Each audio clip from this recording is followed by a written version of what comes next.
Yan, manatili po tayo nakatayo. Yan, as we recite Luke chapter 4, verse 18 to 19.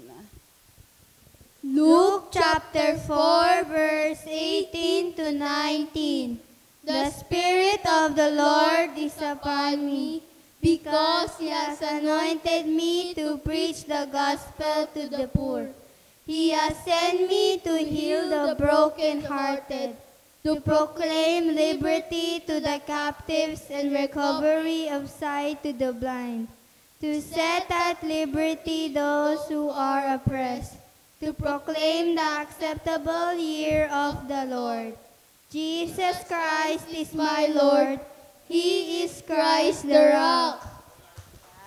And syempre po, yan sabay-sabay po mga kapatid, yan atin pong isuot ang full armor of God. Helmet of salvation, breastplate of righteousness, belt of truth, sandals of peace, shield of faith, and the sword of the Spirit. You are covered by the full armor of God. Ayan, praise God. At syempre po, yan, let us make our declaration. Yan, atin pong sambitin ito ng may pananampalataya sa ating Diyos. Okay, 1, 2, 3, go! I declare I am supernaturally steered in the direction of purpose and destiny. I do not walk according to my wisdom or understanding. I will walk by wisdom and directive of the all-knowing God. I trust in the Lord with all my heart, and I do not lean on my own understanding. In all my ways I acknowledge Him, and He will direct my paths. I declare no weapon fashioned against me now or in the future shall prosper. Every tongue that rises against me is condemned. Every battle in the heavenlies are won in my favor. This is negative things in my life diminishes and dies. Poverty dies, sickness dies, stagnancy dies, and superabundant prosperity comes.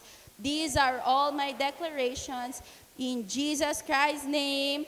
Amen. Praise the Lord. Sige po, you may now all be seated in the presence of God. Hallelujah. Ay, pwede po ba, batiin nyo nga po yung inyong katabi, pinagpalang umaga. Yes, pinagpalang umaga para sa bawat isa sa atin. Ayan, a blessed day, Christ the Rock family. And this month of October, mga kapatid, tayo po ay nasa ating theme na full blast obedience. Ayan, full blast obedience po tayo. Diba? Kaya dapat ang bawat isa sa atin, diba, itong month na ito, diba, ihanda talaga natin, hinahanda natin ang ating mga puso, ang ating mga isip, diba, to really do the will of God for us. Right? To walk. Diba, kung ano yung layunin ng Diyos at panawagan ng Diyos para sa bawat isa sa atin. Diba? And last Sunday, yan, ang atin pong nag-share ng Word of God was si Rev Cel. Right? Si Rev Cel. And dinefine nga niya ang obedience. Ang sabi ni Rev Cel, obedience is doing God's will, God's way in God's timing. Yan. Napaka-importante po pala na sa ating pagsunod, di ba, we do it God's will, God's way, in God's timing. Right? Hindi lang tayo gawa lang ng gawa or go lang ng go. Diba? Pero kailangan gawin natin ng tama ang tama. Diba? Ng tamang oras. Diba? Dapat ganyan. Diba? Gawin natin ng tama ang tama ng tamang oras. Diba? Nang naayon kung ano yung sinasabi sa atin ni Lord. Diba? Napaka-importante niyan. Diba? Kaya nga ang team natin, full blast obedience. We need to fully obey God. Diba? Wala tayong ititira. Diba? Wala tayong palalampasin. Ayan, hindi partial obedience, not delayed obedience, but full blast obedience. Amen? Yeah, sabihan niya po yung inyong katabi, full blast obedience. Ayan. And alam niyo po, ang favorite Bible verse ko po, ayan, na pangako ng Diyos, na talagang ito talagang verse na to, ito yung pinanghahawakan ko talaga. Ayan, Psalms chapter 27 verse 13. Ayan, ito yung promised verse na ako pinanghahawakan ko, yan, from God. Ang sabi rito, I remain confident of this. I will see the goodness of the Lord in the land of the living. Diba? Napakagandang pangako ng Diyos. Sabi rito, I will see the goodness of the Lord in the land of the living. Diba? Na makikita, mararanasan natin ang kabutihan ng ating Diyos. Amen? Amen, diba? Na kahit nasaan man tayong sitwasyon ng ating buhay, diba? Kahit ano pa man niyang mga pinagdadaanan natin, makikita at makikita mo ang kabutihan ng Diyos para sa iyo. Right? Diba? Kahit na anong mangyari, diba? Ang Diyos ay mananatili na mabuti sa ating buhay. Napakagandang verse, right? Alam niyo po, naalala ko po, way back, pre-pandemic, nagkaroon po ng opportunity ang Christ the Rock na together with the leaders ng Christ the Rock, nagpunta ng Singapore. Ayan, diba? Nagpunta kami ng Singapore noon. Ewan ko kung ilan lahat yun. Basta nagpunta, malaking group eh. Yan, nagpunta ng Singapore. Pre-pandemic po yun. Hopefully, let's pray, diba, na hindi mauulit. Ay, mauulit yun. Diba? Na bawat isa sa atin, diba, we will go out of the country together as one church, right? And gagamitin tayo ni God, diba, to minister, ayan, sa body of Christ, diba, outside, even outside Philippines. Diba? So, yung nangyari na yun, parang kami, ilan ba, 6 days or 7 days, ganun, sa Singapore. And then, merong isang nangyari noon, naalala ko, si JJ, si JJ, wala siya dito, no? Si JJ, nawala siya. Nahiwalay siya sa grupo. Kasi, alam niyo po, si JJ, during that time, I think, lang siya, ilang taon siya? 12 years old, ganun, 13 years old pa lang siya noon. Batang-bata pa lang siya. Tapos, po kasi noon, nag-iikot kami sa city. Yan, parang may city tour kami noon. Tapos, sumasakay kami ng bus. Tapos, palipat-lipat din ng bus kasi umiikot kami. Parang pinapasyal namin yung city sa Singapore. And then, merong isang pagkakataon doon na pagkasakay namin ng bus, ayan na, nagta-travel kami, sightseeing, ganyan. Meron pa kasi noon na earbuds, diba, na kinakabit. Parang may nagsasalita about the history dun sa lugar na yan. Diba yung nakikita mo, diba ano yung historical something, ganyan. Ayan. Tapos maya-maya, time na, nag-bus stop na, lilipat na ulit kami ng bus. Diba, nagbabaan na kami sa bus. Naglalakad na kami. Lalakad kami, picture pa. Maya-maya, may sabi, nasa na si JJ? Nagtinginan kami, nasa na? Wala si JJ. Naiwan sa bus si JJ. Ano pala siya? Ewan ko, parang nakatulog ba siya or naka-earphone siya tapos nagsiselfone. Basta, hindi siya nakababa ng bus. Kami, bumaba na kami lahat, group. Kasi ano po yun eh, yung bus sa Singapore, 2 floor. May first floor, may second floor. Ayan. Tapos, usually kami, group kami, nasa second floor. Tapos si JJ, at saka naalala ko si Shed, nagstay sila sa first floor, tapos nasa dulo sila na banda ng bus. So nung nagbabaan, hindi niya siguro napansin, lahat kami nagbabaan na. Tapos kinakabahan na talaga lahat. Sabi, my God, paano na yan, nasa ibang bansa pa tayo, tapos nawawala si JJ. Tapos ang bata-bata pa nito, ano bang gagawin natin? Nag-aalala na lahat, ganyan. Tapos, yung kasama namin doon na taga Singapore, ayan, si Kuya sabi niya, hindi, huwag kayong mag-alala. Ganyan, kukontakin natin yung bus company. Ayun, kinontak yung bus company. Alam niyo po, nakaka-amaze nung time na yun, kasi pre-pandemic pa yun di ba? Lahat pala ng bus sa Singapore, may CCTV. Ayan. May mga CCTV sa loob ng bus. Tapos, parang, ewan ko, may GC na sila during that time. Lahat ng mga bus driver doon sa company. Tapos, ginawa nila, pasend po ng picture. Picture daw ni JJ. Tapos, sinend yung picture ni JJ sa lahat ng mga bus driver. Grabe, no? Pang malakawakang hanapan niya. Tapos, minonitor yung CCTV. Ayan, nasaan na kaya itong bata na to? Ano nang nangyari dito sa bata na to? Tapos nakakatawa kasi, yun, nakita, ayan, maya-maya nag-call na yung bus company, sabi, sa gantong station, bumaba, nakita nila, na-monitor nila sa CCTV, na bumaba daw si JJ sa isang bus stop. Alam ko, dulo na yun dulong stop na ng bus. Yung bumaba siya doon. Ayan, edi punta kami lahat buong grupo, puntahan kami. Kasi nag-aalala na, umiiyak na yung mama ni JJ. Ayan, tapos pagkarating namin doon, nahanap na namin, nakita namin si JJ, namamasyal. Alam niyo ginagawa? Hawak yung cellphone, parang sikat pa dati nun yung Pokemon Go.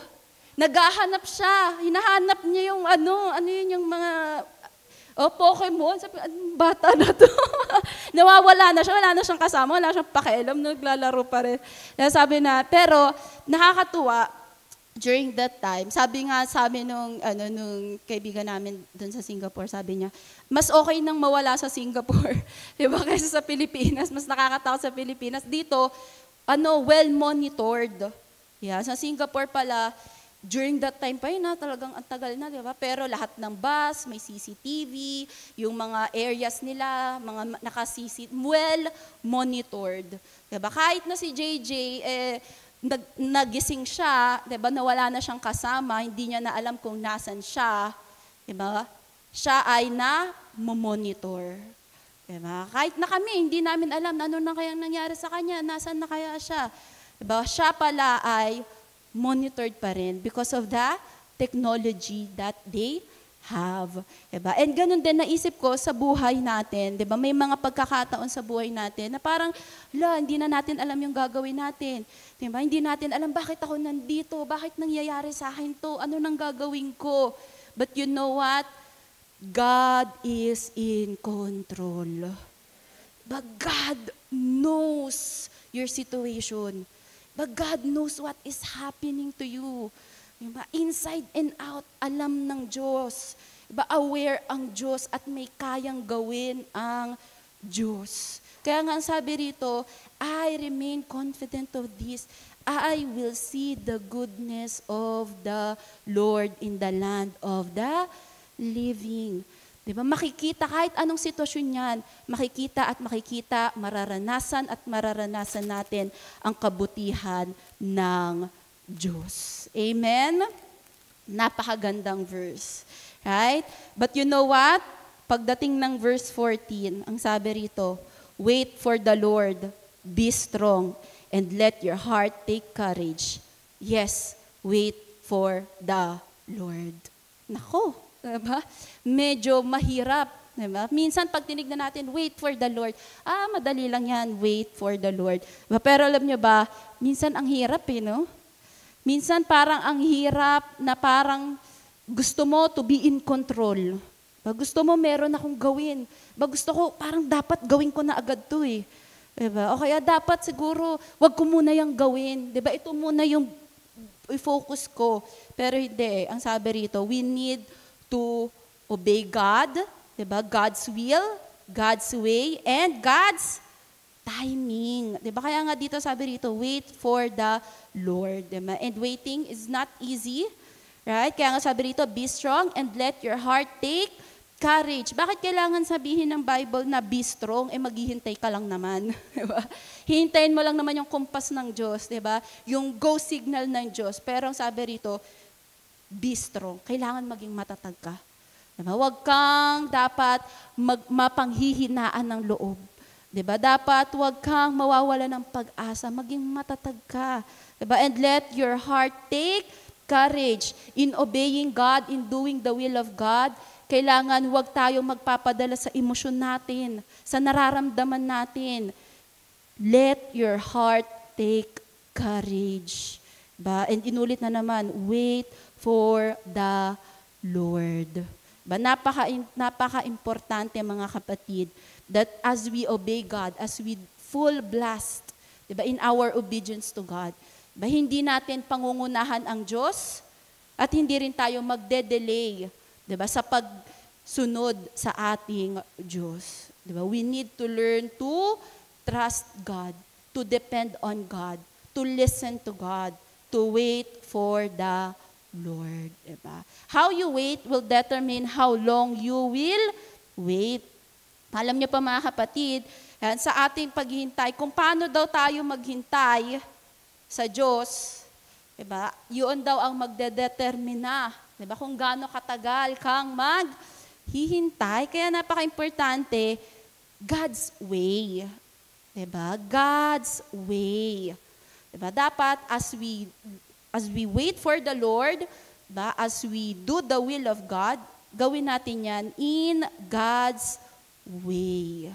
So that, we will experience God's promises be fulfilled in our lives. God's blessings, full blessed blessings of God in our lives. Amen? What God does in us while we are waiting is as important as what it is we are waiting for. Alam niyo po, kung ano yung ginagawa ng Diyos sa buhay natin or sa atin habang tayo ay naghihintay, ay kasing importante nung bagay na hinihintay natin. There are times we are praying for something, we are asking God for something, pero lagi nating tatandaan, yung process towards that fulfillment, towards that answered prayer, napaka-importante. Ano yung nais ng Diyos na gawin sa atin? Ano yung nais na Diyos na baguhin sa atin? Ano yung nais ng Diyos na gawin natin? That is very important. Sabi nga tayo, we are waiting, we are praying, we are earnestly praying for God's open door in our lives. God's open door sa buhay natin, sa pamilya natin, sa career, sa negosyo, o saan mang area ng buhay natin. We are waiting for God to open a door, for that breakthrough na mangyari sa buhay natin. But until God opens the door, let us praise Him on the whole way. Right? Let us praise Him. Kahit nasa hallway ka pa lang, wala pa yung open door ko, but I will still praise the Lord. I will still serve the Lord. I will keep on obeying the Lord. Hanggang buksan niya ang pintuan, hanggang magbukas siya ng mga opportunities, hanggang ipadala niya itong katuparan ng aking mga panalangin at katuparan ng kanyang mga pangako. Let us obey full blast. Amen? Kaya sabihin niyo nga po sa inyong katabi, full blast obedience. Ayan. So, napaka-importante niya. Diba? Ano ba yung kailangan nating gawin? Ano ba yung dapat natin na i-develop sa atin? Diba? As we obey God. Diba? As we obey God during this waiting time for our blessings, our breakthrough, our answered prayers. Number 1, abide. Sabihin nga po natin, abide.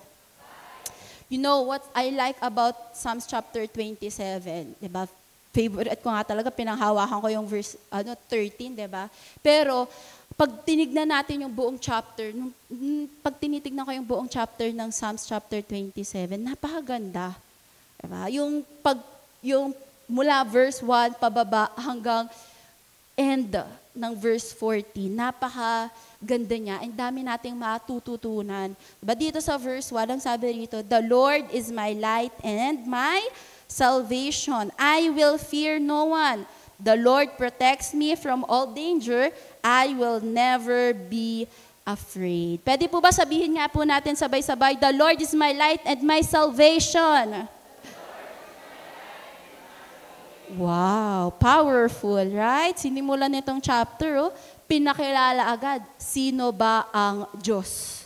Diba? In-establish agad, sino ang Diyos sa buhay natin. Diba? He is our light and our salvation. Therefore, I will fear no one. I will never be afraid. Wala kang dapat na ikatakot. Tanungin mo nga yung katabi mo, ano bang kinakatakot mo? Ano bang kinakatakot niyan? Ha, bakit ba hindi pa makapag full blast obedience?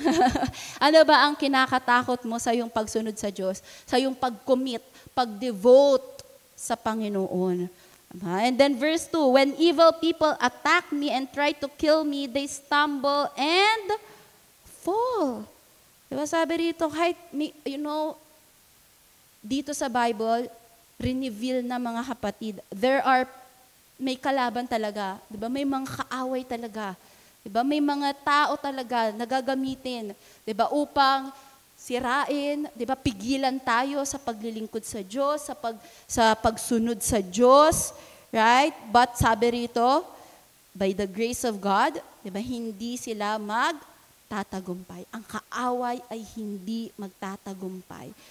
Verse 3, even if a whole army surrounds me, I will not be afraid. Inulit na naman, wala talaga tayong dapat na ikatakot. Even if enemies attack me, I will still trust God. Right? Sabi rito, isang verse lang yan kapatid verse 3. Even if, sabihin nga natin, even if. Inulit-ulit yan sa Bible. Napakahalaga niyan kapatid. Diba? Sa pagsunod natin sa Diyos, dapat magkaroon tayo ng ganyang paninindigan. Even if. Kahit napalibutan ako ng mga kaaway, whole army, kapatid. Sabi rito, I will not be afraid. Hindi ako magpapapigil. Hindi ako matatakot. Lalaban ako. Right? Para sa Diyos. Diba? Even if enemies attack me, I will still trust God. Kahit na atakin nila ako, may magawin sila, sabihin sila sa akin, magtitiwala pa rin ako sa Diyos. Na kung ano yung sinabi ng Diyos, tatayuan ko yan, lalakaran ko yan, ipapamuhay ko yan, susundin ko yan. Amen? I will trust God, even if. Amen? Yan, sabihin nga po natin, even if. Pagdating po ng verse 10, ang sabi rito, even if my father and mother abandon me, the Lord will uphold me close. Inulit na naman po, even if. Kahit na anong mangyari. Ang ginawa ng example dito, father, mother, abandon me. The Lord will hold me close. Diba? Kahit na yung mga tao na malalapit sa akin, yung mga tao na pinagkakatiwalaan ko, yung mga tao na dinidependehan ko, diba? Kung sila ay pipigil sa akin upang sundin ang panawagan sa akin ng Diyos, para sundin kung ano yung pinapagawa sa akin ng Diyos, ang sabi dito, even if. Hindi pa rin ako magpapapigil. I will stand. I will obey God. The word of God, the command of God, the calling of God for me, even if. Kaya pagdating ng verse 13, ang sabi rito, I remain confident of this. Sabihin nga po natin, I remain confident. Diba? I remain confident. Diba? Mananatili ako. Diba? Na confident, diba? Nandyan pa rin yung buo pa rin ang aking loob para sa Panginoon. In spite of all those even if sa buhay. Diba? In spite of all those hurdles, also all those obstacles in my life sa pagsunod sa Diyos. You know mga kapatid, we need to have that even if obedience. Diba? Even if obedience sa Panginoon. Diba? Na sa lahat ng mga even ifs na meron tayo sa buhay natin, but we can still be confident in the Lord.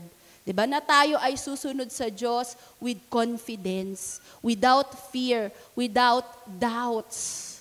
Because we know who called us. But we know who is our God. Diba? Mga kapatid, what is your even if? Tanungin mo nga yung katabi mo, anong even ifs mo? Ano ba yung bagay na yan na pumipigil sa'yo? Ayan. Ano ba yung bagay na yan na maaaring naglalagay ng fear, ng doubt sa'yo sa pagsunod mo sa Diyos? Sa pamumuhay mo nang naayon sa kalooban ng Diyos para sa'yo? But what is your even if? Finances? Diba? Mga problema sa pamilya? Ano ba yung mga even ifs na yan? Diba? Na iyong nararanasan. But we need to overcome it. But we need to conquer it. Mapagtagumpayan natin. Diba? That in spite of all those even if, diba, we will confidently stand for God. We will confidently obey the Lord. Amen? Amen. Sabi niya po sa inyong katabi, full blast obedience. Yes, diba? You know, maraming mga bagay ang gagamitin ng kaaway upang tayo ay pigilan. Diba? Upang tayo ay pahintuin. Pero kailangan tayo, let us keep on going. Ayan. Even if life gives you 1,000 reasons to give up, God alone is enough to keep us going. Amen? Amen? Maraming mga bagay, diba, na maaaring sa atin to give up. Diba? Maaaring humatak sa atin, pumigil sa atin. But when we know who our God is, if we know who called us, we know who God is in our lives and what He can do and what He will do in our lives, it is enough for us to keep going. Diba? Keep going. Sabihin nyo nga po sa inyong katabi, keep going. Yes, let us keep going for the Lord. Diba? Tuloy-tuloy lang, kapatid. Diba? Tuloy-tuloy ka lang, kapatid. Keep going for the Lord. Keep on serving the Lord. Diba? Huwag kang mapanghihinaan ng loob. Diba? Kahit anong mangyari, kahit anong problema, kahit gaano kalaking responsibilidad meron ka, magtiwala ka sa Diyos. Diba? Gawin mo kung anong pinapagawa sa'yo ng Diyos. Diba? Unahin mo ang Diyos sa iyong buhay. Keep on growing in the Lord. Keep on obeying the Lord. Amen? Diba? Let us keep on going. Diba? Kahit ano pa man yan na hinaharap natin na mga pagsubok sa buhay, keep on going. Kahit na may mga nangyayari sa buhay natin na mga hindi naman natin ine-expect, hindi naman ito yung pinaplano, hindi naman ito yung gusto ko, hindi naman ito yung pinapanalangin ko, keep on going. Just obey God. Kahit na anong mga sinasabi ng ibang tao sa kapaligiran, keep on obeying God. Minsan, makakarinig ka ng mga kung ano-anong bagay. But kung ito yung pinapagawa ng Diyos, walang kwenta ang sinasabi ng ibang tao sa sinasabi ng Diyos para sa atin. Amen? Keep on going. Keep on going. Kahit na minsan, mararanasan natin to be persecuted. People will, hindi tayo ititreat ng tama sa pagsunod natin sa Diyos. Just keep on going. Kahit i-isolate ka, sige, keep on going. Just keep on serving the Lord. Amen? Sabihin nga po natin sa katabi natin, keep on going. Yes, keep on serving God. Keep on obeying God. Full blast sa pagsunod sa Diyos. Amen? Sabi nga sa Matthew chapter 5 verse 7, blessed are you. When you are insulted, when you are persecuted, when you are falsely say all kinds of evil things against you. Ang sabi dito sa Bible, sabi ni Jesus Christ, blessed are you because great is your reward. Basta yung pagsunod sa Diyos, kahit na anong mangyari, kahit anong sabihin ng mundong ito or ng ibang tao, sa pagsunod natin sa Diyos, great is our reward. Sa patuloy natin, na paglakad sa layunin ng Diyos, great is your reward. Sabihin mo nga sa iyong katabi, great is your reward. Yes. As alam nyo, full blast obedience will produce great rewards. Full blast obedience will produce great rewards in your life. Ano bang mapapala natin pag nakinig tayo sa ibang tao? Pag sumunod tayo sa sinasabi ng ibang tao? Wala. But with God, there is great reward. Yeah, sabihin nga natin, full blast obedience. Yan, let us abide to the will of God. Abide to what God wants you to do. Diba? Kung ano yung panawagan sa'yo ng Diyos. And number 2, ay behold. Sabihin nga po natin, behold. Yan, sabi nga dun sa verse 13, I remain confident of this, I will see the goodness of the Lord in the land of the living. Sabihin nga po natin, I will see. Makikita natin. Actually, in other translation, that is NIV. Sa ESV, ang sabi rito, I believe that I shall look upon. I shall look upon. Pag tinignan ko, ano ba yung ibig sabihin ng look upon? It is an act of directing one's gaze in order to see someone or something. Diba? Act of directing one's gaze. To direct your eyes in order to see. Mga kapatid, kailangan po pala, we need to direct our eyes. Diba? Dapat, turuan mo yung mata mo na makita. Diba? Dapat yung attention natin, our focus, let us direct it. Diba? Ibig sabihin, we will force ourselves to see things in God's perspective. Titignan mo yung mga bagay-bagay in the eyes of God. Diba? Not in the perspective of the world, not in our own perspective, not in other people's perspective, but God's perspective. You will direct your eyes. You will direct your focus. You will direct your attention. I shall look upon.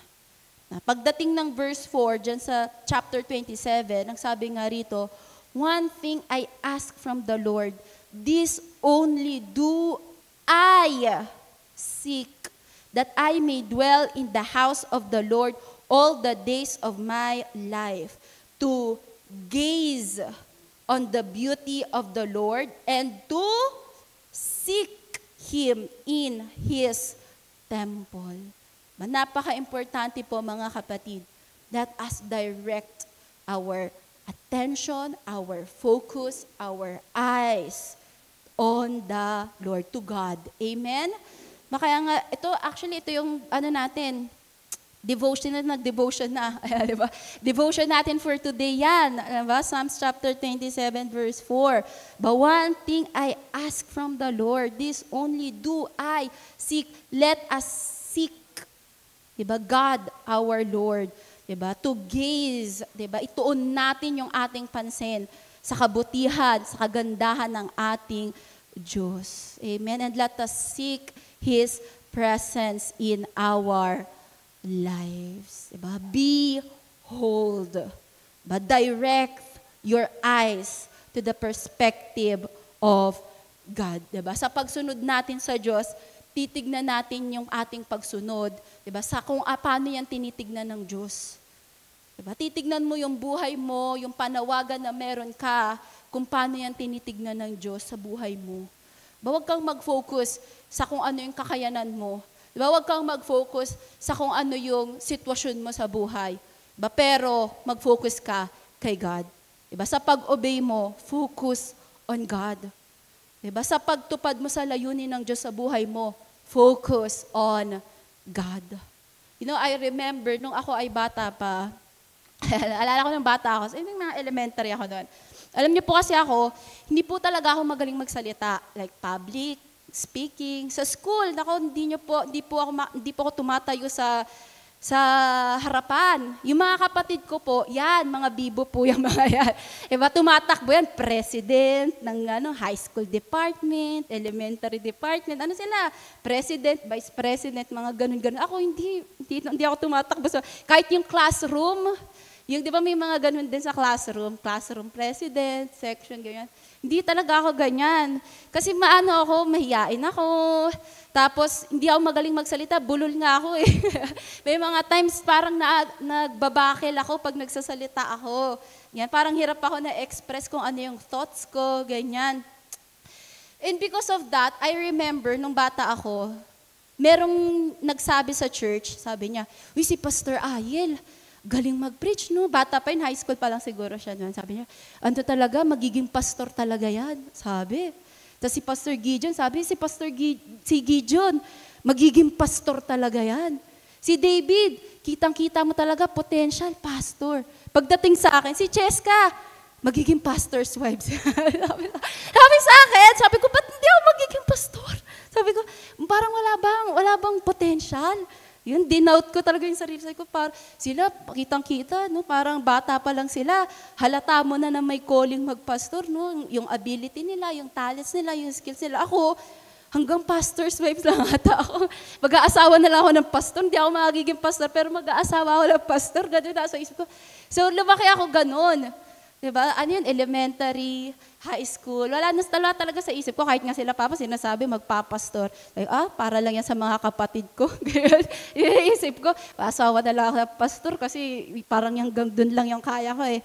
Tapos, when I was in college na, dun ako mas na-expose sa ministry.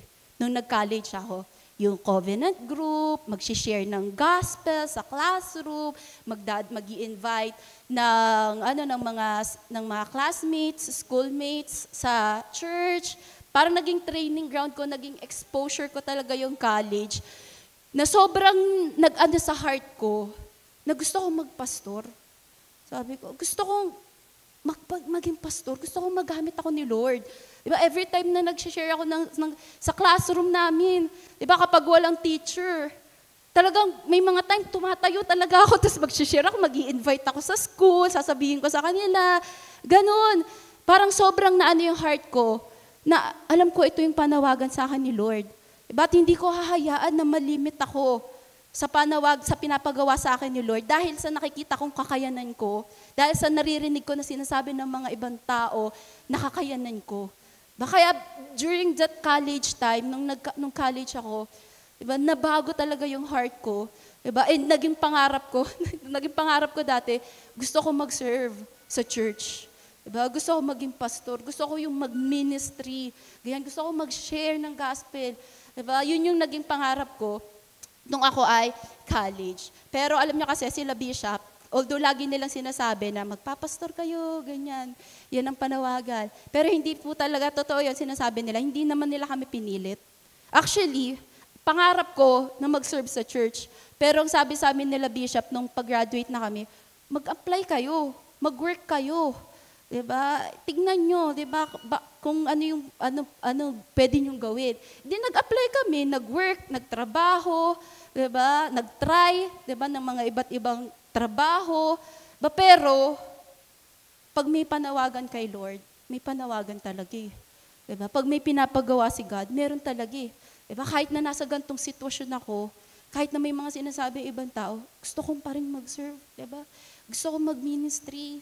Diba? Gusto ko yung may mga gawain present ako. Ganun talaga. Gusto ko pag may mga gawain talagang present ako. Gusto ko involved ako. Gusto ko may ginagawa ako.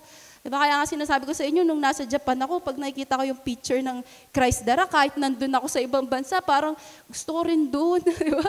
Pag may mga conference, gusto ko naka-involved din ako. Diba? Because nandun yung puso. Diba? Tamang puso. Sabihin mo nga sa iyong katabi, tamang puso. Diba? Puso na sundin ang Diyos. Diba? Puso na gawin kung ano yung pinapagawa ng Diyos. Sa kabila ng mga naririnig, sa kabila ng kinalakihan, sa kabila ng nakikita mong kakayanan mo, kaya mong gawin, ang focus, si God. Diba? And praise the Lord, di ba? Ngayon, nagpe-preach pa ako dito, di ba? confident mag-preach. Kala mo talaga, no? But it is all by the grace of God. Diba? Pag titignan ko, hindi ko naman talaga kayang magsalita, hindi ko kayang mag-share. Pero by the grace of God, pag tinawag may pinapagawa si Lord, nandiyan ang biyaya ng Diyos. Huwag kang matatakot na sumunod sa Diyos. Diba? Huwag kang matatakot na gawin kung ano yung pinapagawa sa iyo ng Diyos. Kasi ang ating Diyos ay mabiyaya. Siya ang magbibigay, siya yung magpo-provide.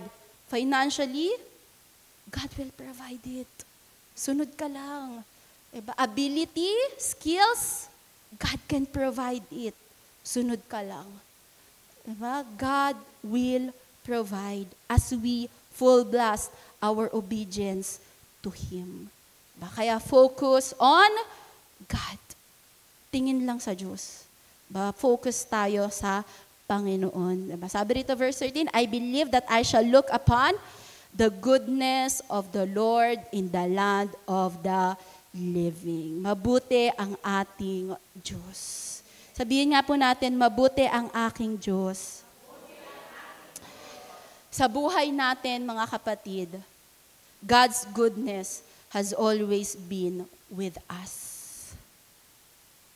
Hindi mawawala ang kabutihan ng Diyos. Minsan nga may mga time na tatalikod tayo, 'di ba? May mga time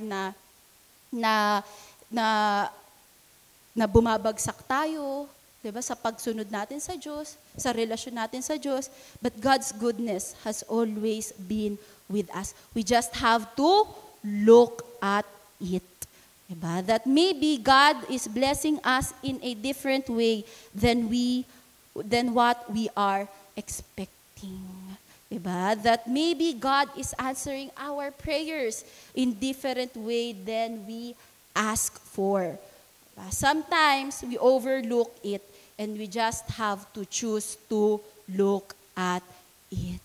Diba? Piliin natin na tignan kung ano yung ginagawa ng Diyos sa buhay natin. Piliin natin na bigyan ng atensyon, diba? Kung saan ba tayo dinadala ng Diyos. Amen? Kung ano ba yung nais ng Diyos na gawin sa ating mga buhay. Diba? Ang Diyos ay mabuti. Diba? Nandyan ang biyaya ng Diyos. Diba? Sa bawat araw, sa bawat linggo, sa bawat buwan, sa bawat taon ng buhay natin, nandyan ang kabutihan ng Diyos. Diba? At makikita, kung titignan mo lang, kung bubuksan mo lang yung isip mo, kung bibigyan mo lang ng atensyon, makikita mo ang kamay ng Diyos sa bawat sitwasyon ng iyong buhay. Diba? Nandyan ang kabutihan ng Diyos. Ang sabi rito, I shall look upon the goodness of the Lord in the land of the living. Diba? The land of the living. But in this lifetime, mararanasan mo ang kabutihan ng Diyos. Diba? Hindi totoo yung sa langit na lang liligaya. Hindi ganun, kapatid. Huwag ka maniwala sa ganun. Diba? Dito, sa buhay na ito, diba? Sa buhay mo na yan, mararanasan mo ang kabutihan ng Diyos. Amen? Amen? Sa lifetime na ito, sa buhay na ito, mararanasan mo ang biyaya ng Diyos sa iyong buhay. Mararanasan mo yung pag-ibig ng Diyos, yung pabor ng Diyos sa iyong buhay. In this lifetime. Sa buhay na ito, you are blessed forever. Sabihan mo nga sa iyong katabi, you are blessed forever.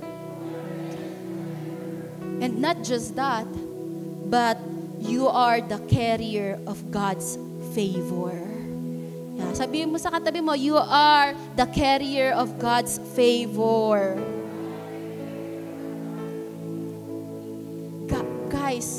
Guys, kapatid, you are blessed forever and you are the carrier of God's favor. That's why you are blessed and you are favored by God. Don't be afraid. Do not doubt. Diba? Kahit sandamakmak na mga even if yan, diba? Obey. Do the will of God. At mararanasan mo ang siksik, liglig, at umaapaw na pagpapala ng Diyos para sa'yo. You know the blessings of God? Naghihintay na lang sa'yo, kapatid. It's on the other side, waiting for you to take that step of obedience to God. The blessing of God, yung siksik, liglig, at umaapaw na pagpapala ng Diyos, prepared na. Andun na sa other side. Ang kailangan na lang, kapatid, walk in obedience. Take that step of obedience and you will receive God's blessings. You will see the favor of God. You will see the hand of God. You will experience that miracles of God in your life. Mararanasan mo yung katagumpayan ng Diyos para sa'yo. Nandyan na yung katagumpayan. Kailangan na lang lumakad ka, magpatuloy ka, kasi nandyan na ang tagumpay ng Panginoong Hesukristo. Mararanasan mo yung katuparan ng mga pangako ng Diyos para sa'yo. That's why we really want na maging isa sa theme natin dito sa taon ng 2024, yung obedience eh. Kasi very vital siya, very essential siya for us to experience the blessings of God, the victory that comes from God. Hindi natin mapaghihiwalay. Diba? Yung pagpapala ng Diyos, yung pabor ng Diyos, yung katagumpayan na nagmumula sa Diyos sa pagsunod sa Kanya. Kaya dapat we need to really be full blast in our obedience. Diba? We will see the goodness of God in this land of the living. Hanggat nandito tayo sa mundong ito, hindi pa tapos si Lord. Diba? Marami pang gagawin si Lord. Diba? Sa buhay mo at sa pamamagitan ng iyong buhay. Diba? Marami pa ang nais na gawin si Lord, ang Diyos. Diba? Sa pamilya mo, diba? Sa pag-aaral mo, sa trabaho mo, sa negosyo mo, marami pang nais ang Diyos na gawin sa ministry mo. Marami pa, kapatid. Sabihan mo nga yung iyong katabi, marami pa, kapatid. But ang tanong, handa ka ba na magpagamit sa Diyos? Marami pang gagawin si Lord sa buhay natin at sa pamamagitan ng buhay natin. But the question is, are you willing na magpagamit sa Diyos? Na kumilos ang Diyos sa iyong buhay. Amen?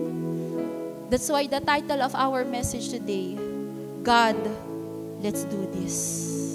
Sabihin nga natin, God, let's do this. God, let's do this life together. Amen? God, let's do this ministry together. God, let's do this adulting together. Diba? God, let's do this family life together in all areas of our life. Maging puso natin, God, let's do this. Amen. Sabihin nga po natin ulit, God, let's do this. Tayo pong lahat ay tumayo. Praise the Lord. Amen. Praise God because He is good. He is faithful. Amen. He is almighty. You know, ang Diyos natin, napakamakapangyarihan. Ang Diyos natin, walang imposible sa Kanya. Diba? Our God is a waymaker. Diba? Miracle worker. Very, very powerful. But at the same time, but God is good. God is loving. God is compassionate. God is gracious. God is generous. Amen? That is who our God. And right now, if ikaw, you want to make that decision, you know, that you are doing this life on your own, na may mga, na you know in your heart that God is not really in your life, na all these years you are doing this life on your own, you are depending on your own, this is the time for us to make the decision, God, let's do this. But this is the time to surrender that, even if na yan sa ating Panginoon. And make a decision, a commitment to live for God, to obey God, to do His will, diba? To walk in His calling for each and every one of us. Amen. Ang diablo, si Satan, pipigilan niya tayo, but we have that victory through our Lord and Savior Jesus Christ. Diba? Namatay na ang Diyos. At sa sakripisyo na yun ng Diyos, nandun yung katagumpayan. Right? Nandun yung biyaya ng Diyos. Grace that doesn't just save us from our sin. But grace na hindi lang magdadala sa atin sa langit. Pero ang biyaya na to ni God, ang grace na ito, ang tutulong sa atin para mamuhay tayo ng naayon sa kalooban ng Diyos. Itong biyaya na to, itong grace na to, ang tutulong sa atin upang tayo matupad natin kung ano yung mga pinapagawa sa atin ng ating Diyos. All because of what Jesus Christ has done on the cross. Amen? Sige po, parang lahat po ay manalangin. And if you want to surrender your life to God, but right now, you want to make that decision, pangungunahan ko po kayo sa panalangin. Ayan, sambitin natin ito ng may pananampalataya, paniniwala at pagtitiwala sa Diyos. Panginoong Jesus, maraming salamat po dahil namatay ka sa krus para sa akin. Humihingi po ako ng kapatawaran sa lahat ng aking mga kasalanan at pinapatawad ko po lahat ng nagkasala sa akin. Simula ngayon, kinikilala kita, Panginoong Jesus, bilang aking Diyos, Panginoon, at tagapagligtas. Tinatanggap ko po ang buhay na walang hanggan. Maghari ka po sa aking buhay. Ito ang aking panalangin sa pangalan ng Panginoong Hesukristo. Amen and amen. Let me pray for us. Lord, maraming salamat po, Panginoon, for your love, for your grace, for your promise, for your calling for each and every one of us, O God.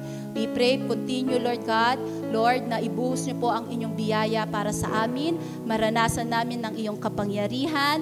Maranasan namin, Panginoon, ang mga miracles, signs, wonders, Lord God, na nais niyo pong igawin sa aming mga buhay, Panginoon. Tanging pangalan niyo lamang, O Diyos, ang maitaas, ang maparangalan, Lord God, sa buhay ng bawat isa sa simbahan ng Christ Darak. Ito po ang aming panalangin in Jesus Christ's name. Amen and amen.